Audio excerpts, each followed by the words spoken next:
warahmatullahi wabarakatuh. Waalaikumsalam warahmatullahi wabarakatuh. Bismillahirrahmanirrahim. Walhamdulillah alladzi jama'a alaina fi harakatis syahidiyah.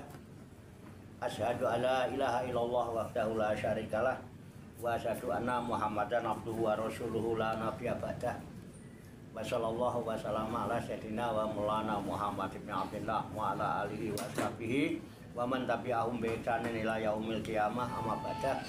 Ila hadrati jamil malaikatil muqarrabin alaihimus sholatu wassalam wa jamil anbiya wal mursalin wa ulil azmi minar rusul wa khususan sayyidina wa habibina wa maulana Muhammadin sallallahu alaihi wasallam wa ala alihi wa ashabihi wa azwajihi wa dzurriyyatihi wa ahli baitihi ajmain wa ila hadratin nabiyina hidra bil abbas bal ya'mil kana alaihi salam wa ila hadrati sa'iri sadatina subiyatul muhaqqiqin wal auliya sholikin wal ulama il amilin aina makan min masyarikil ardi ila maghribiha khususan ila hadrati auliya tisatil ladina balagudina fi buldatinal Indonesia wa nahusu khususan ila hadrati Raden Masahid Sunan Kalijogo bin Adipati Welota Tekto Kota Solo Sirahum wa nafa'ana Allahu bihim wa bi ulumihim fid dharraini amin ya rabbal alamin. Wa nahusu khususan ila hadrati walidayya. Sebutkan nama kedua orang tua ibu bapak kita, khususan ila hadrati wa ila hadrati warhamhuma kama rabbayani shaghira sayulillahi lahuma. Al-Fatihah. A'udzubillahi minasyaitonir rajim. Bismillahirrahmanirrahim. Alhamdulillahi rabbil alamin arrahmanir rahim maliki yaumiddin. Iyyaka na'budu wa iyyaka nasta'in ihdinas siratal mustaqim. Siratal ladzina an'amta 'alaihim ghairil maghdubi 'alaihim waladdallin. Amin. Summa ila arwahi abaina wa ummahatina wa ajdatina wa jaddatina wa masyayikhina wa ikhwanina wa asatidina wa ila arwahi min jami' ahlil kubur minal muslimina wal muslimat wal mu'minina wal mu'minat. Summa ilayya wa ila jamil hadirin wal hadirat fi hadzal majlis mubarak insyaallah bi sihhati wal afiyat wa bi salamati wal barakah wa bi syafaati Rasulillah sallallahu alaihi wasallam bi niyatin sholihah hasil maqasidana wa maqasidahum wa maqasidahuna ajmain. Al-Fatihah. A'udzu billahi minasyaitonir rajim. Bismillahirrahmanirrahim. Alhamdulillahi rabbil alamin arrahmanir rahim maliki yaumiddin. Iyyaka na'budu wa iyyaka nasta'in ihdinas siratal mustaqim. Siratal ladzina an'amta 'alaihim ghairil maghdubi 'alaihim waladdallin. Amin. Allahumma sholli wa sallim wa barik ala sayyidina Muhammadin wa ala alihi wa sahbihi ajmain bi rahmatika ya arhamar rahimin. Allahumma ya Allah ya Hayyu ya Qayyum ya badi'as samawati wal arda ya malikal mulki ya dzal jalali wal ikram. Allahumma inna nas'aluka taubata wal inabata wal istiqamata ala syari'atil gharra wa tariqatil bayda wa tamassukit tami bi harakati da'wati wa tarbiyati auliya tis'ah warzuqna kamalat tibai khairil bariyah.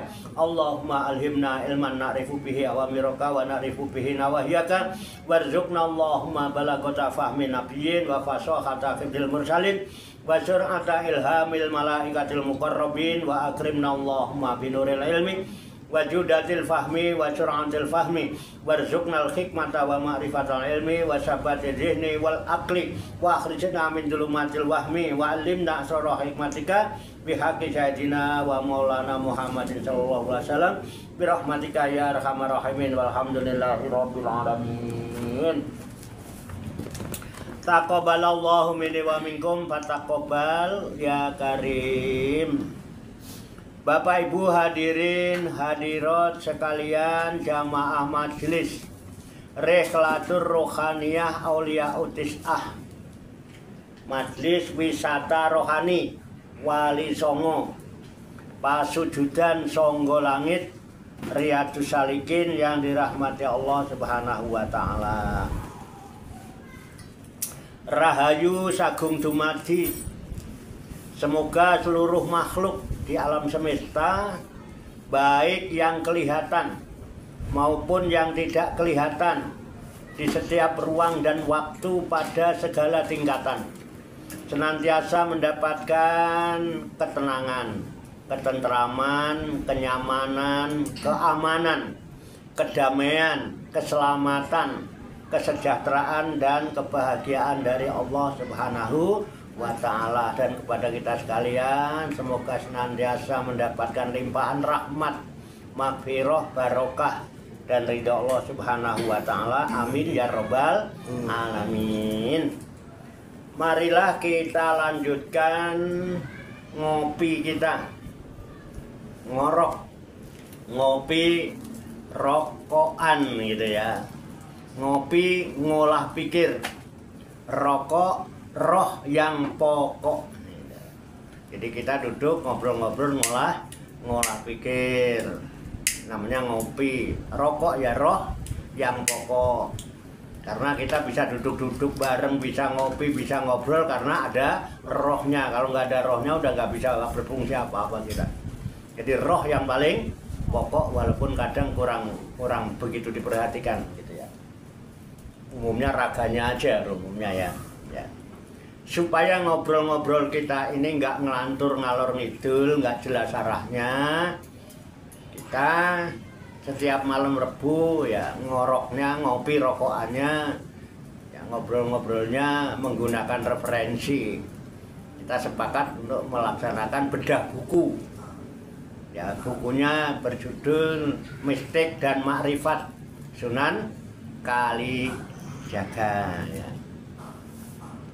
Nah, semoga dengan sebab kita melaksanakan bedah buku Makrifat Sunan Kalijaga ini, setelahnya kita akan mendapatkan pencerahan-pencerahan, kemudian kita bisa mengambil hikmah dan ada manfaatnya untuk kehidupan kita di dunia dan di akhirat. Amin ya rabbal alamin. Langsung aja saya bacakan dulu, baru nanti kita obrolin.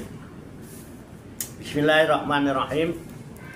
Makna bagi kehidupan. Ini ada kata-kata bagi agak janggal ya. Kok tiba-tiba makna bagi kehidupan. Ini masih kelanjutan. Halamannya halaman 102, Pak. Halaman 102. Ya, 102 yang tulisan gede itu di bawah.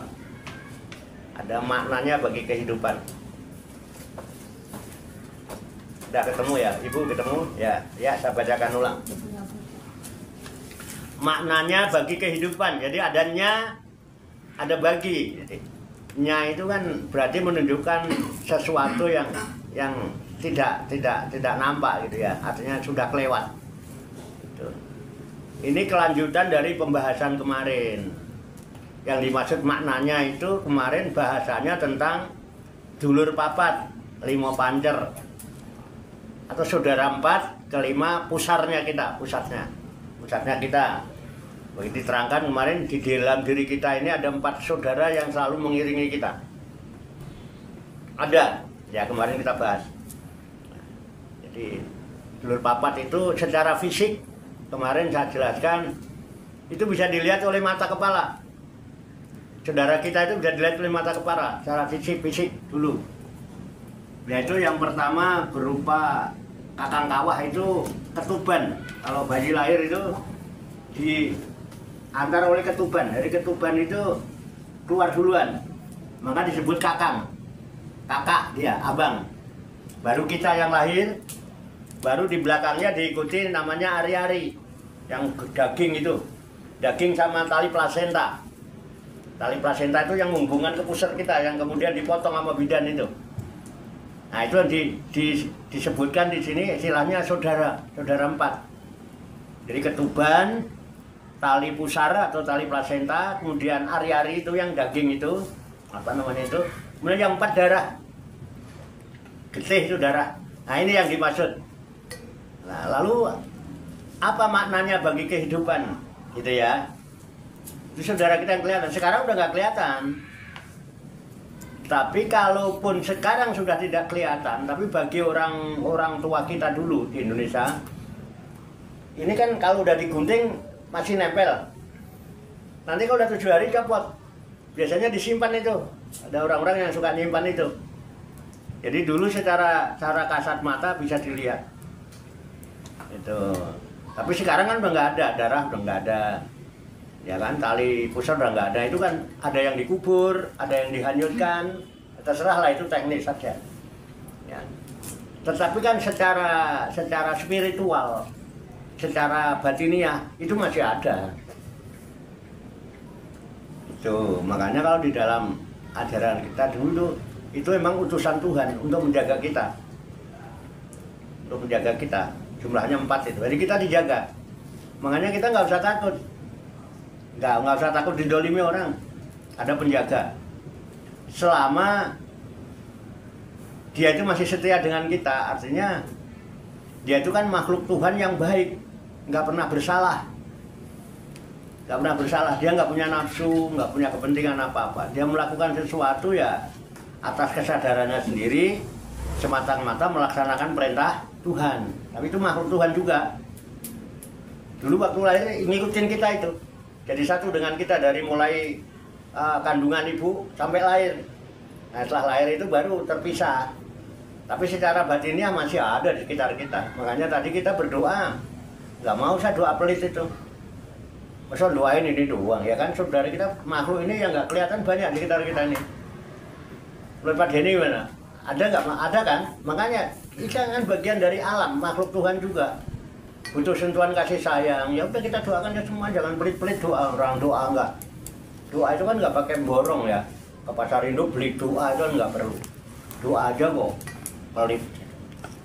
Cuman tertentu aja gitu. Nggak usah, doain aja semua. Seluruh makhluk di semesta ini kan semua makhluk Tuhan, berasal dari yang sama. Ada doa. Nah itu dulu kelihatan 4 itu. Nah sekarang juga ada sebetulnya, cuman berada di dimensi lain. Jadi kita ini ada dimensi fisik, ada dimensi metafisik, disadari atau tidak disadari. Ada dimensi lahiriah, ada dimensi batiniah. Ada jasmaniah, ada rohaniah. Dan kita yakin roh itu ada kan? Walaupun kita tidak pernah melihat. Nah ini ya rohaniahnya tetap masih ada, dan memang itu diutus Tuhan untuk menjaga kita. Makanya masalah rezeki nggak usah takut, selama masih hidup pasti ada rezekinya.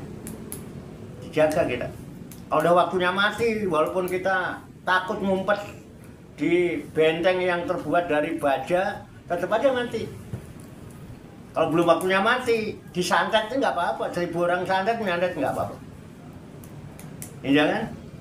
Kadang-kadang kan ada orang berani banget di tentara, yang perang dulu nggak mati. Pernah Pak dulu di sini? Yang perang berkali-kali perang nggak mati-mati. Ini nggak perang, nggak ngapain. Cuman ke pasar mau shopping, mati ketabrak peluru nyasar. Zaman waktu di komplek marinir meledak itu Cilandak, udah di sini belum Pak? Belum ya? Jadi gudang peluru meledak Pak, di Cilandak itu marinir. Wah peluru itu situ, jatuh peluru di situ. Rumahnya Pak itu ditembus peluru itu, yang tukang mie siapa? Pak Sul itu yang anaknya suka kesini itu.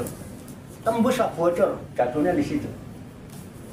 Nah, orang tentara bukan perang enggak, ke pasar ketabrak peluru, pecahan peluru, melempengan peluru, mati.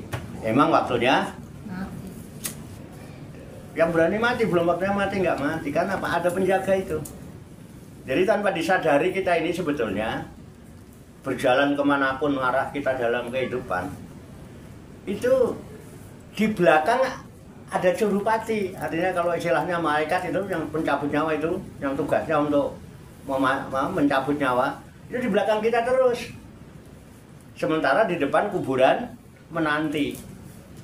Makanya kita nggak pernah tahu kapan kita mati, di mana kita mati, dalam keadaan apa kita mati, bersama siapa nanti kita mati. Kita nggak pernah tahu ini. Dan itu pasti. Makanya nggak usah terlalu berani juga, nggak usah terlalu takut. Berani juga kalau belum waktunya mati, nggak mati. Takut banget kalau udah waktunya mati, tetap aja mati. Dan panjang umur itu bukan karena sehat. pendek umur juga bukan karena sakit. Ada orang sehat Pak, seger kumisnya tebal. Kalau jalan pakai motor gede, lagi asik jalan pulang jenazah. Sehat seger pungus. Ngalamin nggak? Pernah nggak? Atau minimal dengar beritanya kan? Ada orang sakit, udah tua juga, ke rumah sakit, dirawat di rumah sakit bertahun-tahun itu. Kalau ada berita telah meninggal dunia, siapa itu sih? Kenapa dia? Kenapa nggak saya? Saking bosennya Pak, karena sakit dirawat di rumah sakit. Usahalah, barangkali dokter yang tahu. Dokter sepakat mengumpulkan keluarganya, menyatakan bahwa kami tim dokter telah berusaha semaksimal mungkin, namun Tuhan berkehendak lain. Ini karena ini diramalkan kira-kira tinggal nunggu berapa meninggal, sebaiknya dibawa pulang. Ya ikhtiar alternatif lah. Zaman dulu belum musim herbal itu belum. Ya paling datang ke tempat orang pintar, ke tempat kiai itu. Ntar dibacain air gitu. Dilalah itu orang Pak, sembuh sehat walafiat. Saya ketemu keluarganya itu, bagaimana kabarnya Bu Haji gini-gini. Wah alhamdulillah Pak, sehat sekarang Pak. Ngomel mulu Pak, ngomel ngapa? Asal ada yang bayar kontrakan telat ngomel gitu. Terus dokternya yang ramal mati duluan. Itu masalah mati. Jadi nggak usah khawatir, kita nggak tahu, kita ini selama ini nggak tahu. Nah, itu hal yang pasti. Itu karena apa? Memang ada utusan Tuhan yang ditugaskan itu. Kenapa Tuhan memang nggak kuasa-kuasa? Justru Tuhan itu dalam melakukan segala hal ada mekanismenya. Contohnya saya nih dapat rezeki, dapat apa? Mekanismenya ada, nggak saya berdoa terus Tuhan jatuhin uang, enggak. Ada utusan yang digerakkan. Pak Denny tahu-tahu, saya udah dapat itu wahyunya, bocoran. Nanti habis maghrib mau ke sini gitu, tahu saya. Itu mekanisme kan itu. Bukan Tuhan nggak bisa kalau baca, tidak mau begitu, mekanisme. Ada mekanismenya, artinya apa? Memberikan pendidikan kepada kita lewat utusannya. Bisa dipahami ya ini? Bisa ya? Itu mekanisme Tuhan. Makanya saya seneng aja, saya nggak pernah berpikir untung rugi, enggak. Yang pasti dengan datangnya bapak-bapak, datangnya bapak itu Tuhan mendatangkan kebaikan untuk saya. Dan saya hanya berharap semoga Tuhan memberikan kemampuan saya untuk bisa menerima kebaikan ini dan saya bisa menyikapi kebaikan dengan baik juga. Ini luar biasa Pak, kalau dinilai. Saya cerita untung, kagak untung, rugi saya. Tapi alhamdulillah, saya seger-seger aja. Dopamin memancar terus. Auranya, lihat auranya serem gak sih Pak? Saya ini samanya orang boleh auranya serem gak sih? Kalau serem udah pulang. Itu gitu ya, bisa dipahami ya. Ini sebetulnya. Nah, coba saya bacakan. Ini makanya maknanya bagi kehidupan. Kalau tiba-tiba baca ini bingung. Maknanya apa nih yang bagi kehidupan? Makanya saya jelaskan dulu ya. Jadi kemarin kan pembahasan tentang dulur papat lima pancara itu utusan Tuhan itu. Hadisnya adalah dalilnya kalau mau. Dan kita tidak sedang berbicara tentang dalil, kan kita tidak berdebat. Jadi tidak harus ada uang. Menurut kita enggak, tapi ada kan. Gitu. Dan itu bisa dipastikan, kita bisa menyaksikan itu ada, memang ada kan. Ada. Secara spiritual kita bisa merasakan karena hanya bisa disentuh oleh kesadaran Pak. Hal-hal yang bersifat spiritual nggak bisa pakai pikiran, pinter nggak bakal bisa, cuma pinter doang. Tapi pakai kesadaran, kemudian kita ada rasa di diri kita, itu ada sir namanya. Bisa tuh. Kalau bahasa Pak Denny mah auranya ada. Nah itu orang, nggak semua orang tahu itu. Enggak. Itu karena apa? Rasa. Oke, saya bacakan ya. Jadi maknanya bagi kehidupan menurut konsep Jawa. Nah, kenapa Jawa? Karena Sunan Kalijaga ini orang Jawa. Dia nama kecilnya Raden Mas Sahid. Bapaknya namanya Adipati Wilotekto, Bupati Tuban, Jawa Timur, ya. kakeknya ada yang namanya Arya Teja, kakeknya lagi ke atas sampai kepada Arya Adhikara atau Aryo Adhikoro. Aryo Adhikoro yang gelarnya Ronggolawe, Tuban, oke ya. Nah, itu jangan memang. Nah, maka di sini karena ini buku Ma'rifatul Sunan Kalijaga, maka disebutkan menurut konsep Jawa. Ya, penjaga-penjaga itu ya saudara gaib kita sendiri. Jadi penjaga-penjaga itu ya saudara gaib kita sendiri. Kalau kita boleh pakai dalil itu di Al-Quran, di kitab itu ada. In kullun nafsil lama 'alaiha hafiz. Ada enggak? Ada ya? Itu di surat itu At-Tariq ya. Ada di Quran ada, kalau mau dicari katakan dalilnya ada enggak? Kan itu Jawa gitu. Ada. Di Arabnya ada. In kullun nafsil lama 'alaiha hafiz. Ya, bahwasanya setiap jiwa in kullun nafsin, nafsin itu jiwa. Diri. Lah nafsi itu artinya ya masing-masing lah, masing-masing diri. Ingkulu nafsi sesungguhnya masing-masing diri ini alaiha padanya hafiz, ada penjaga-penjaga, yaitu utusan Tuhan untuk menjaga kita. Nah, menurut konsep Jawa, penjaga-penjaga itu ya saudara gaib kita sendiri. Nah, yang sebelumnya ya kalau kita mau lihat kelihatan dulu yang bersama-sama kita keluar dari alam kandungan, alam rahim itu ya satu kakang kawah, sebutannya kalau orang Jawa, orang Betawi bilang ketuban. Itu jadi sebelum ke dunia itu ketuban dulu, dia belum lahir ke dunia itu. Nah, baru ari-ari, kemudian tali pusar itu yang daging itu, kemudian tali pusar dihubungkan ke pusar kita, kan dipotong jadi 3. Yang keempat darah. Orang nyebut darah nifas, itu saudara kita sebetulnya. Sekarang ya karena nggak ada secara batinnya, secara gaib ya itu ada penjaga. Hafid itu penjaga hidup kita. Makanya kalau waktunya tidur ya kita tidur, waktunya bangun ya kita bangun, waktunya kita bekerja kerja. Itu karena ada yang membangkitkan itu. Enggak, bukan orang lain, dia menyatu dengan kita. Makanya kemarin saya ngobrol-ngobrol Pak Denny, saya cerita tentang Warto muda. Itu Warto lagi perang di dalam diri ini. Nah itu kan, itu siapa itu? Warto dengar. Nah itulah saudara-saudara kita. Gaib tapi kan, saya merasakan, saya mendengar nasihatnya, tapi orang lain di sekitar saya nggak dengar. Itu fakta ada. Walaupun nggak ada wujud. Namanya saudara gaib. Ya, bukan orang lain. Tetapi bagi konsep budaya Timur Tengah, nah baru nih sekarang. Ya, tetapi bagi konsep budaya Timur Tengah, penjaga manusia itu disebut malaikat. Jadi malaikat itu bahasa Arab. Malakun, malaikatun. Itu konsep Timur Tengah. Gitu ya.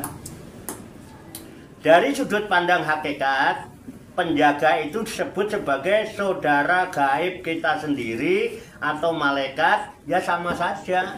Mau disebut saudara kita dulur papat ya boleh, malaikat ya boleh. Kalau malaikat siapa? Ya ada Jibril, Mikail, Israfil, Israel kan gitu. Kalau konsep Timur Tengah, siapa? Nah, kita ya dulur papat, itu kakang kawah di hari-hari ya, tali pusar sama getih darah. Jadi mau disebut saudara gaib kita sendiri atau disebut malaikat ya sama saja, alias sami mawon. Sami mawon itu bahasa Jawa. Sarwa keneh itu bahasa Sundanya. Ya, itu begitu. Kalau Arabnya sawaun kana, sama saja. Terserah, itu kan hanya konsep istilah. Gak usah dipermasalahkan. Tapi intinya yang penting. Toh yang berbeda cuman istilah. Yang berbeda cuman istilah. Ya kan? Ya Tuhan aja kan nggak harus Allah kalau itu ya kan. Ada yang nyebut Allah, ada yang nyebut God. Di Amerika nyebutnya God itu. Ya kan? Apa aja silakan. Jangan dipermasalahkan. Jangan ribut cuma gara-gara yang begitu-begitu. Ya. Hanya istilah. Cuma sekedar kata. Oh cuma nama kok, sebutan. Sebutan itu kan nama. Yang kita butuhkan kan bukan nama. Ngapain kita ribut masalah nama? Saya enggak kenal nama Denny itu enggak masalah. Kamu enggak butuh Denny kok. Saya butuh pemilik nama Denny. Karena pemilik nama Denny itulah yang sekarang bisa nganterin rokok saya. Nih, kenapa Pak Denny? Loh, sampean tersinggung? Enggak kan? Enggak. Nama Denny kan banyak. Tapi pemilik nama Denny. Nah, yang kesini pemilik nama Denny. Jangan nganterin rokok, tahu lagi jumlahnya tuh. Kok bisa tahu jumlahnya harus sekian, ini sekian. Itu bisa dipahami ya. Kita lanjut, nanti baru kita ini. Cuman kata sebenarnya. Tapi implikasinya yang berbeda, implikasinya yang berbeda. Ya. Akibat pengaruhnya kepada kejiwaan yang berbeda, karena pengaruh jiwa yang berbeda. Jiwa yang dipengaruhinya, pengaruh jiwa sebetulnya. Tuh. Tapi yang pasti setiap jiwa itu ada penjaga. Itu jiwanya. Loh kok bisa? Ya, katanya hanya istilah. Ya. Kok ada perbedaan pengaruhnya pada kejiwaan? Bukankah merah disebut orang Inggris red? Merah itu red. Orang Jawa bilang abang. Ya kan? Kemudian black, ada yang bilang hitam, orang Batang bilang ireng, ireng banget jadi ideng. Oh cuma sebutan itu ya, sama aja, sama.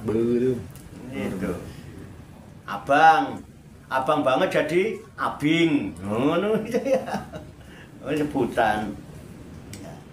Ya memang kalau cuma istilahnya saja yang berbeda, ya tak ada pengaruhnya buat kehidupan. Ya pengaruh menyebut apa, nggak ada pengaruh, ngapain diributin. Tetapi jika konsep yang melatar belakangi lahirnya istilah itu yang berbeda, ya pasti ada perbedaan pengaruhnya pada kejiwaan gitu. Jadi konsepnya. Contohnya rumah sakit dan hospital. Nah, rumah sakit dan hospital sebetulnya istilahnya keduanya sama artinya. Ya, ada yang nyebut apa itu yang rumah korban laki-laki apa Malaysia rumah sakit korban lelaki. Rumah sakit rumah bersalin tuh di Malaysia rumah bersalin tuh rumah sakit korban lelaki. Rumah sakit korban laki-laki. Jadi yang bersalin di sana itu korban laki-laki tuh. Coba ibu dijadikan korban mau nggak?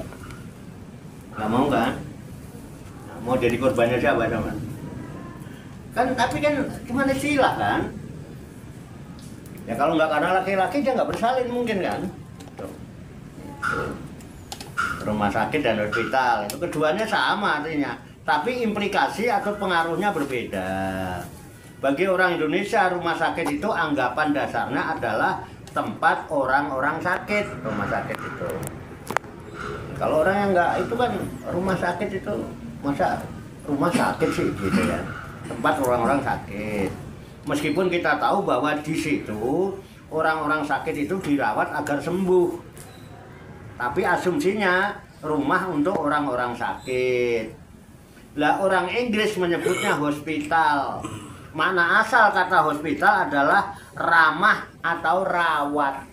Hospital itu tempat yang ramah, tempat yang ya untuk merawat orang. Tapi kadang-kadang nggak ramah, kadang dibentak-bentak pasien itu.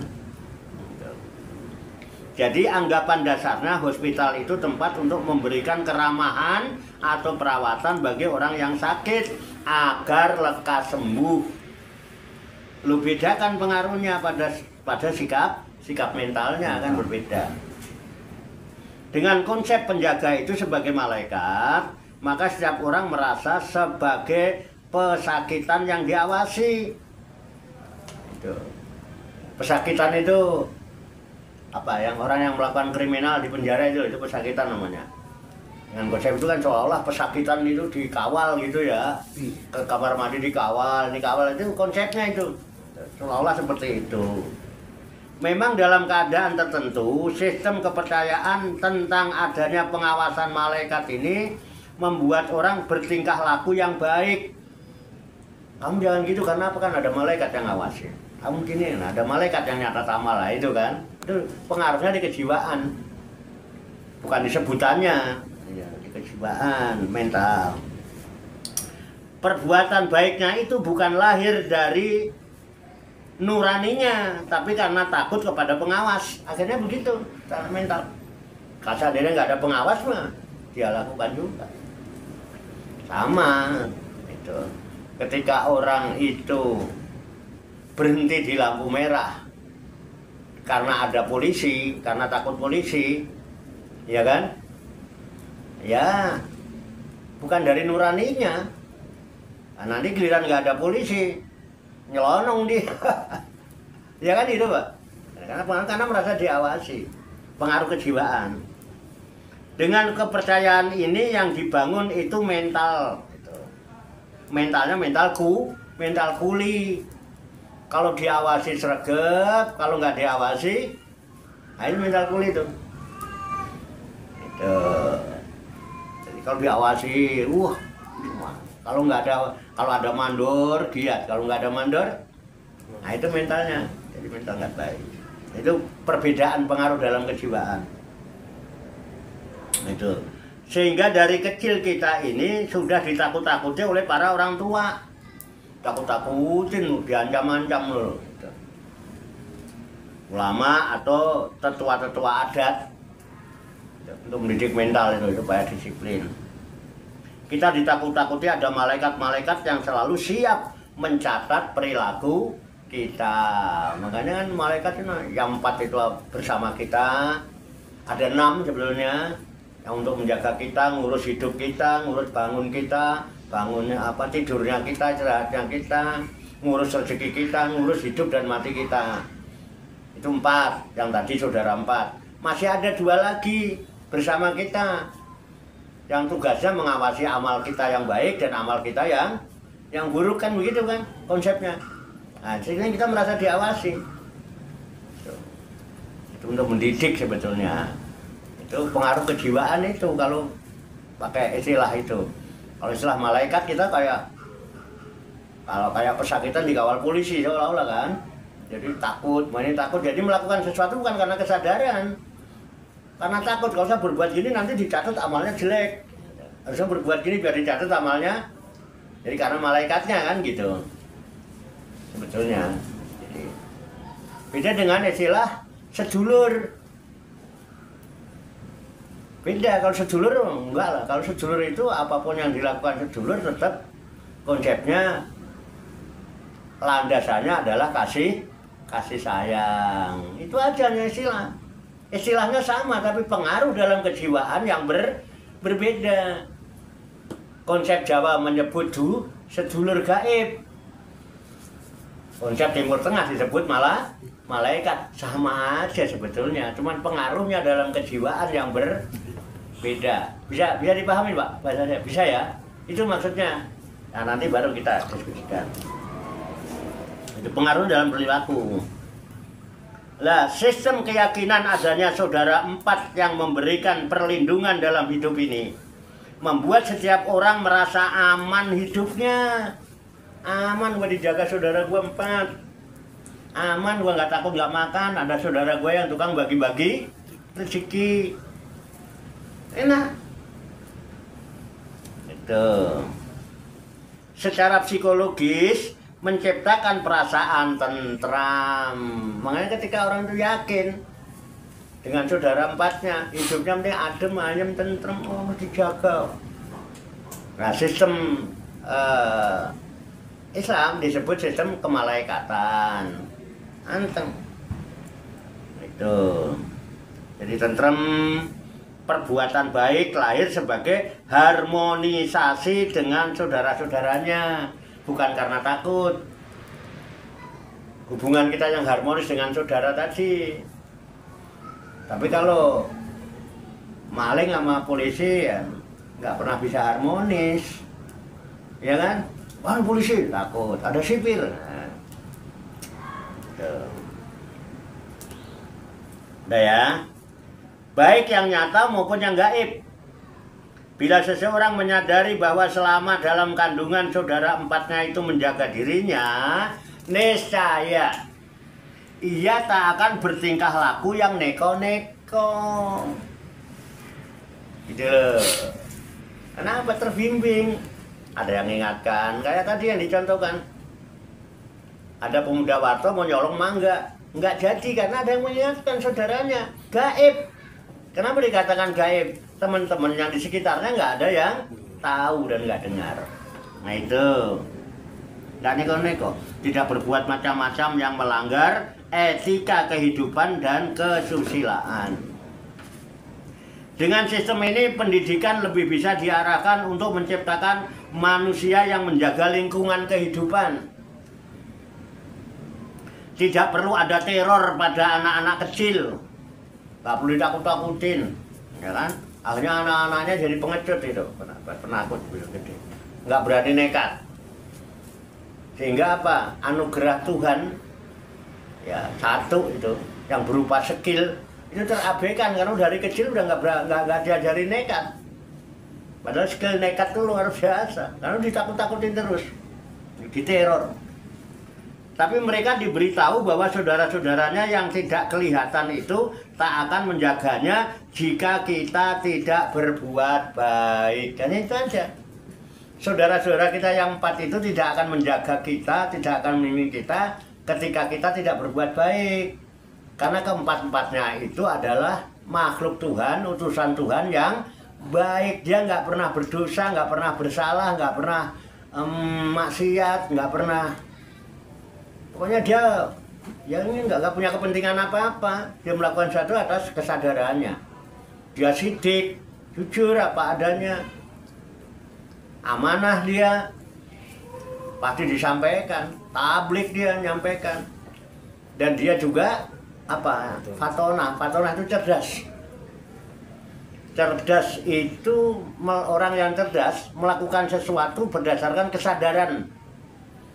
Tapi kalau orang pintar melakukan sesuatu berdasarkan pikiran, beda bahasa pikiran dengan beda bahasa kesadaran. Makanya orang cerdas itu indikatornya satu, dia kritis, tidak boleh melihat sesuatu yang nggak layak.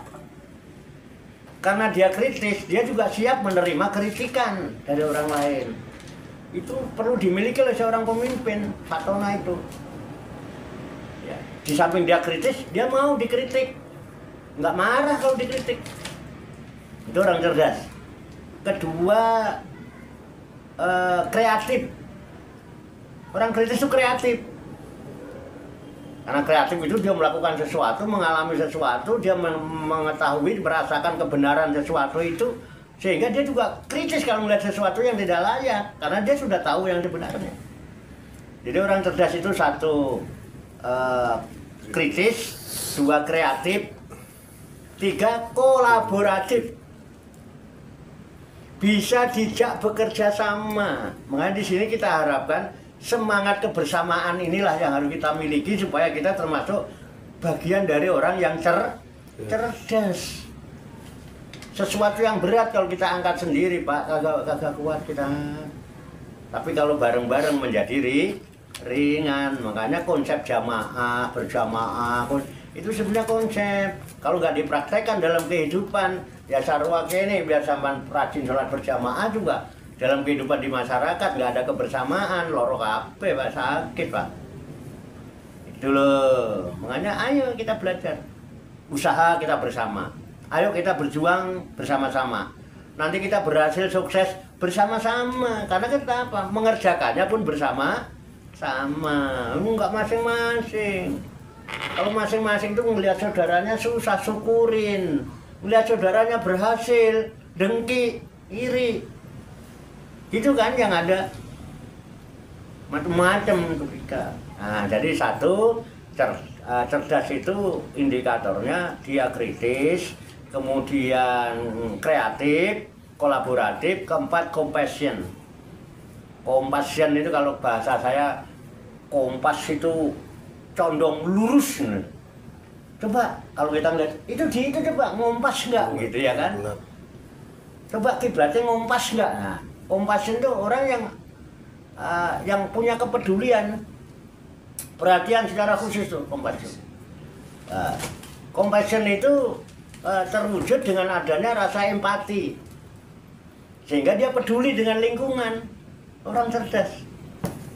Ini lingkungan ini, engkau nggak pantas nih dipantesin. Ini kok lantainya ngeres, langsung ngambil pelan, ngambil itu orang termasuk cerdas. Makanya saya bersyukur punya mantu cerdas banget. Jam 2 malam tuh nyari pelan, ngapain nih jam 2 malam, kan enaknya tidur gitu kan. Rupanya mungkin dia nginjek lantai ngeres, padahal bagi saya biasa-biasa aja ya. Sampai saya bilang kayak rumah sakit aja, dipelin dulu ini ya. Saking apanya? Compassion. Udah ya? Oke, kita lanjutkan. Cerdas. Itu. Jadi berbuat sesuatu karena kesadaran. Itu karena kesadaran. Makanya ketika kita berbuat baik, dia akan selalu menjaga dan dekat dengan kita, akrab, bisa harmonis. Tapi kalau kita nggak baik, dia nggak mau karena dia condongnya hanya baik. Jadi gini kira-kira. Kalau saya boleh ngasih contoh. Tuhan itu menciptakan makhluk. Tiga makhluk. Ini sama-sama makhluk Tuhan, tapi diberikan potensi yang berbeda. Jadi ada makhluk Tuhan yang bener terus, nggak pernah salah. Ada makhluk Tuhan yang salah terus, nggak mau dijak bener. Ada makhluk Tuhan yang kadang-kadang bener, kadang-kadang salah. Bisa digambarkan ya. Nah, kalau yang benar terus, itulah saudara batin kita, utusan Tuhan.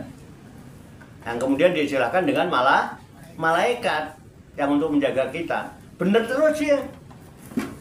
Gak pernah kepentingan mana, gak pernah dia berbuat salah. Dan dia gak pernah melanggar maksiat sama Tuhan. Itu layak sunnah ma'amarohum, gak pernah maksiat.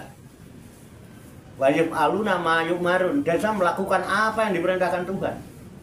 Bener terus ya. Makanya dia maunya sama kita, kalau kita lagi berbuat benar, berbuat baik.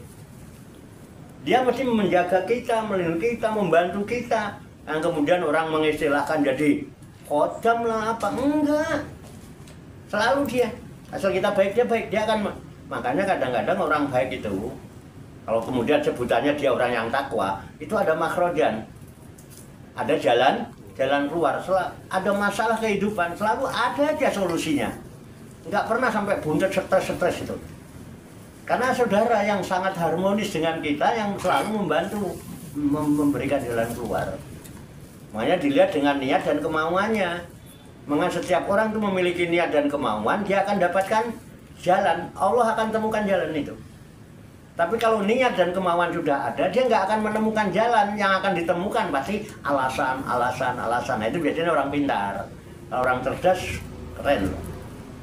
Bisa ya, dipahami ya. Oke, ini supaya gampang aja. Tuh. Sampai mana ini? Nah, nah kemudian ajaran saudara empat merupakan sebuah ajaran agung, itu ya. Jadi ajaran yang agung. Keramah tamahan dan keharmonisan hidup terhadap alam lingkungannya menjadi landasan hidup ajaran ini. Ramah tamah. Ya. Nah, kalau bahasa lainnya rahmatan lil alam. Jadi landasan. Jadi hidup ini landasan dan dasarnya adalah cinta dan kasih sayang. Tuhan menciptakan alam semesta ini dasarnya cinta. Makanya kalau udah bicara cinta itu udah luar biasa udah. Kalau emang semua dasarnya cinta, kenapa harus ada kebencian? Kenapa harus ada kedengkian dan sebagainya gitu. Nah, itu harus dijaga dalam ajaran ini. Keharmonisan hidup terhadap lingkungan, alam lingkungan menjadi landasan hidup ajaran ini. Setiap saat kita ditemani mereka, ditemani terus, tidur ditemani. Jadi nggak ada yang namanya kesepian itu. Makanya Pak Warto mah biar sudah anteng-anteng aja, biasa-biasa aja. Karena raja-raja mau galuh nggak jadi, kenapa? Dibisikin, udah jangan galuh. Nanti malam saya kirim, gitu. Gunung Putri aja jebol Pak, keluar putrinya. Ya Bun ya, udah ngeliat kan? Ya. Oh iya, tenang aja. Cuman ya syaratnya harus minum kopi, jadi kan dia bawa kopi. Jadi kalau supaya Abdul sih dia bilang bukan syarat. Kang Mas kalau mau ngersake kula nih langkung Abdul lebih Abdulnya minum kopi dulu. Nah, tak dulu ada gambarnya liong gitu. Terus ada ini Pak, apa 7G. Kalau disebutnya 7, itu kan istilah aja ya. Boleh 7G, boleh 7G, boleh 7G, ora apa-apa jane. Kan istilah, tapi pengaruhnya dalam kan beda. Apa itu 7G? Ya ketika kita minum kopi, setelah minum kopi itu efeknya, tapi tunggu 7 jam. Jadi 6 jam reaksi, 7 jam mulai aksi. Jadi reaksi baru aksi. Ini belum bereaksi, udah aksi, belum ngepek. Kopinya yang disalahin nggak ngepek. Mana orangnya tuh? Mana orangnya? Mana? Ada Orangnya. Orangnya mana?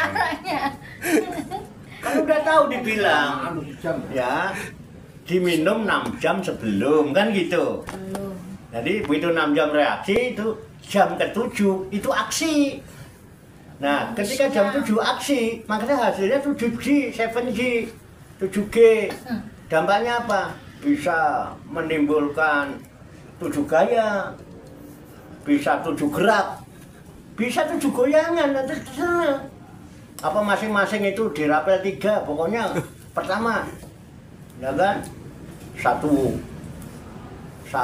gerakan, 1 gaya, 1 goyangan. Nanti kedua beda gerakan, beda gaya lagi, goyang. Nanti ketiga, nah ya itu gerakan ketiga, gaya 3, goyang.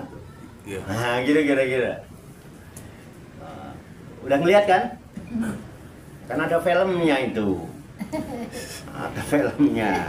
Tenang, tapi tetaplah pakai etika. Makanya untuk ngelama-ngelamain supaya jangan buru-buru, jangan ngusru.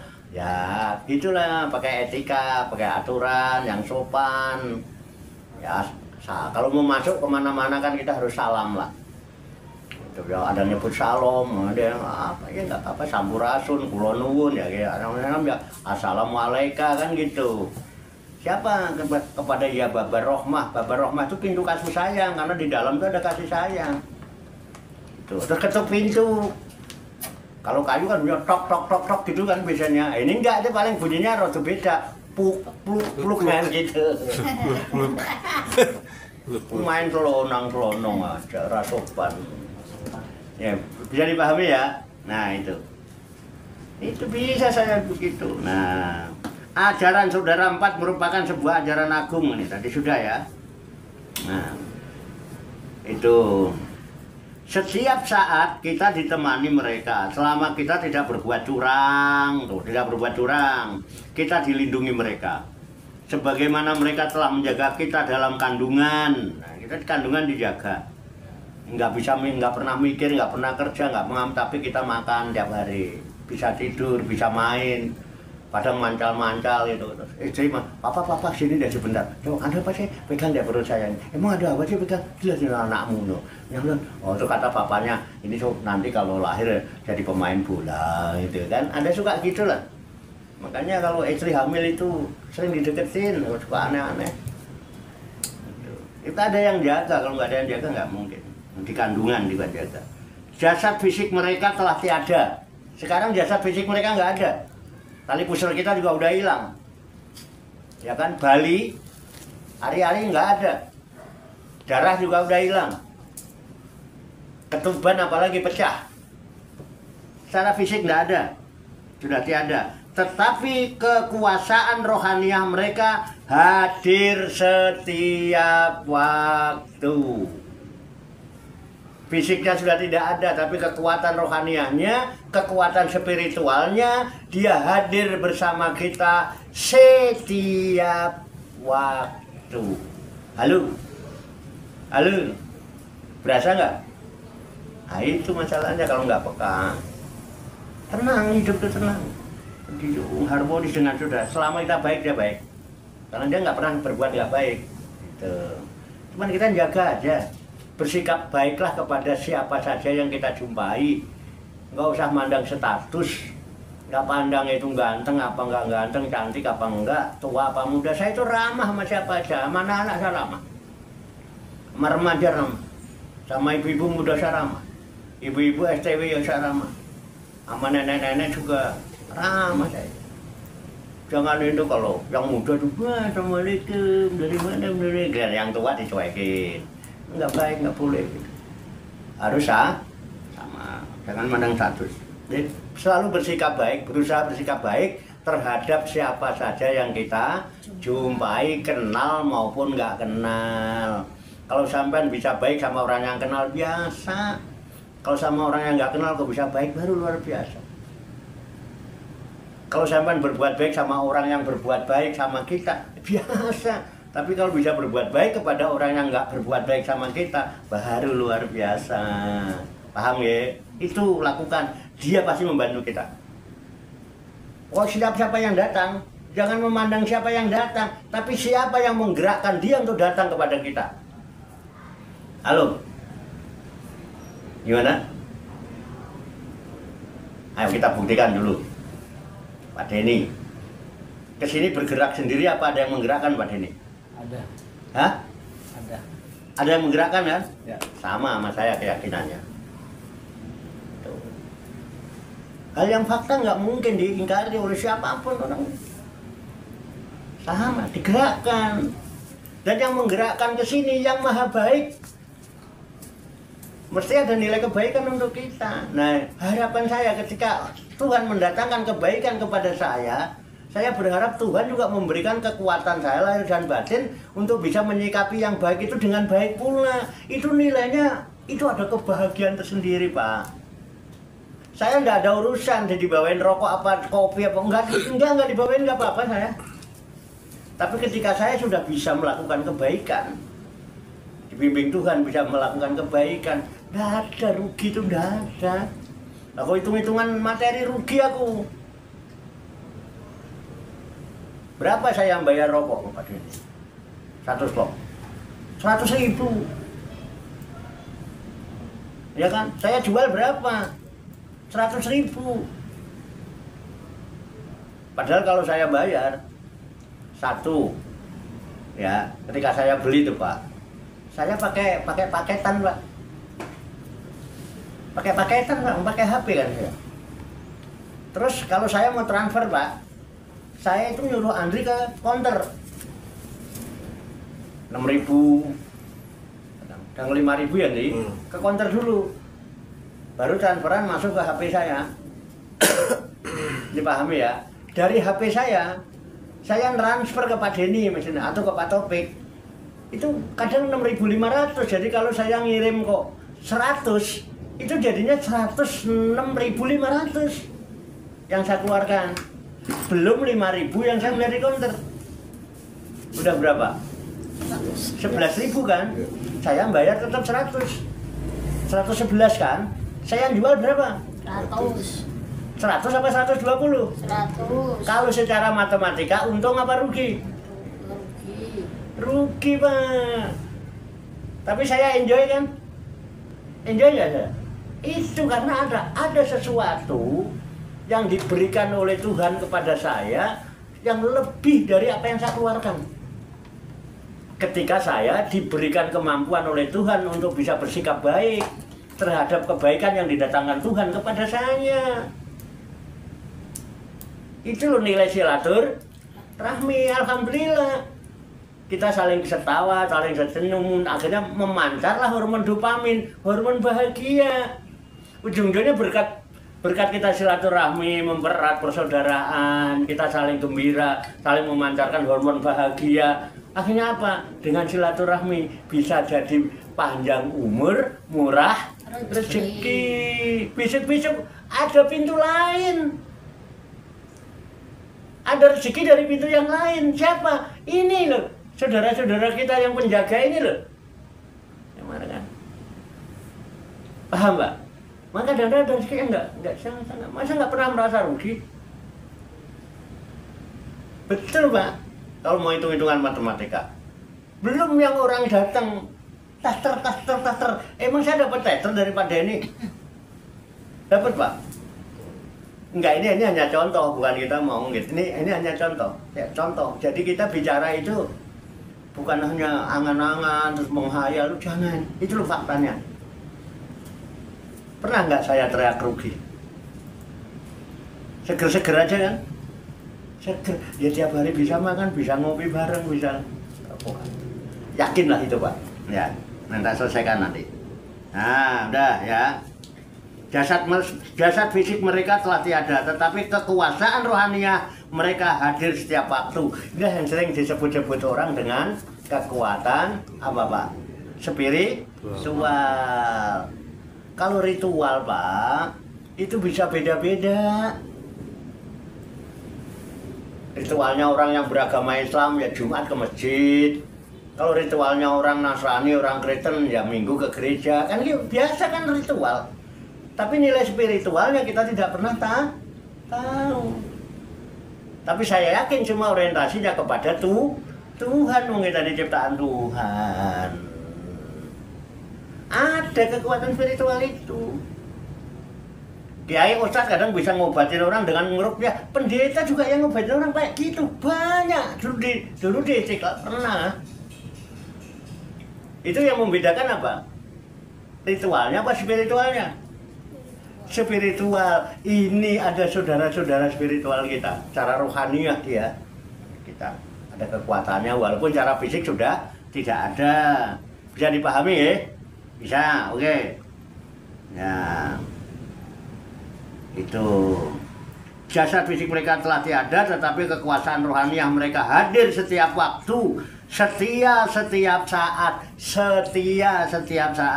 Wajar bila Sunan Kalijaga melestarikan ajaran ini dalam kidungnya. Sunan menyadari sepenuhnya bahwa sistem ini tidak ada dari Islam sana. Jadi sistem ini tidak dari Islam. Paham ya?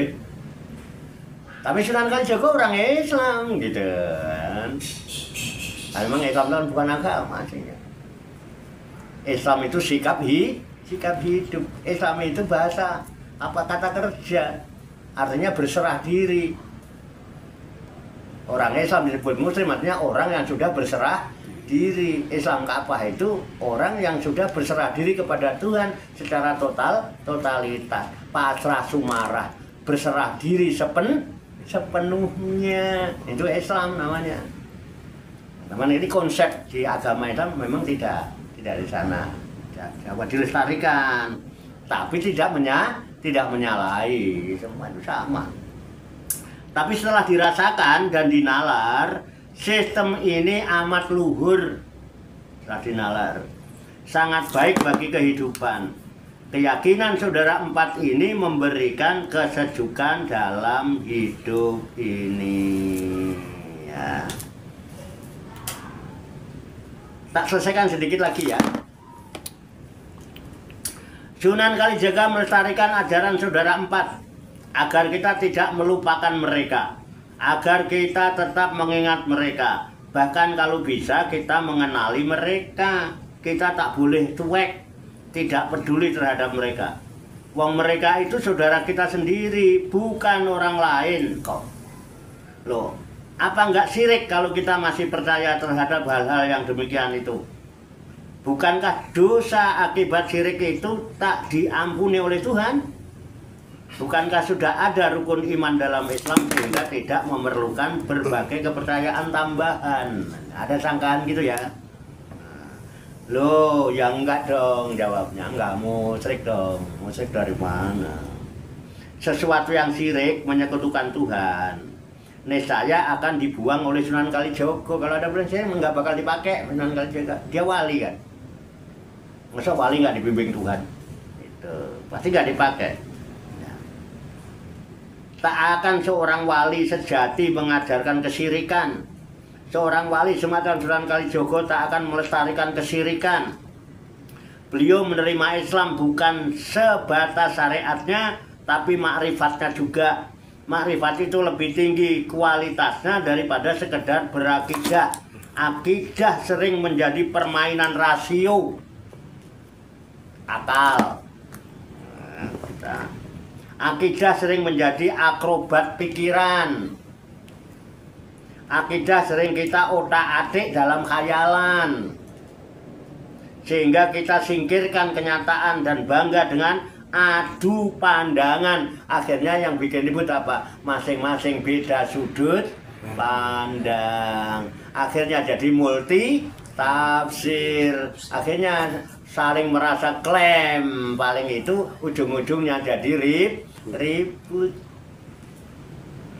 Karena kalau udah merasa ini paling benar, yang sana berarti salah, yang disalahkan juga nggak mau. Akhirnya terjadi kompetisi. Kalau udah terjadi kompetisi, yang terjadi kalah dan menang. Yang menang sombong, yang kalah stres. Dua-duanya jelek, dicela oleh Tuhan.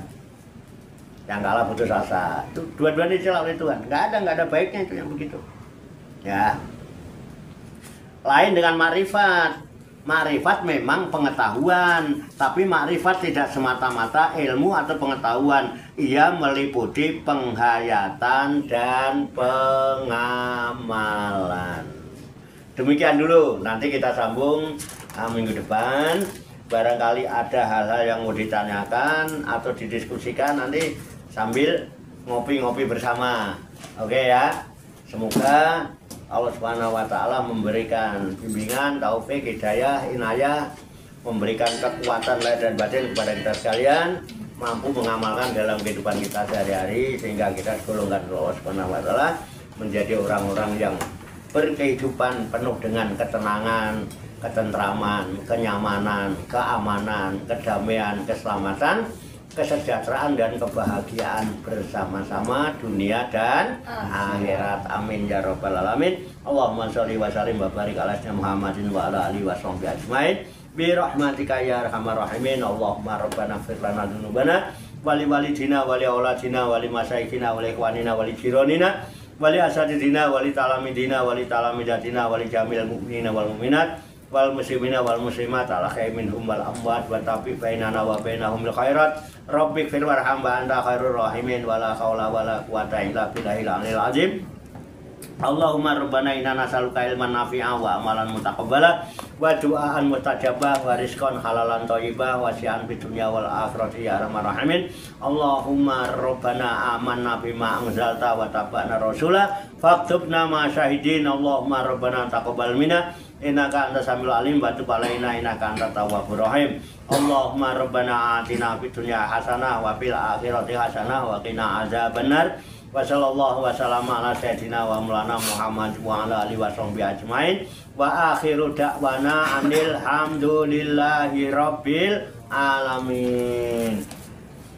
Demikian, banyak kekurangannya, banyak kesalahannya, saya mohon maaf.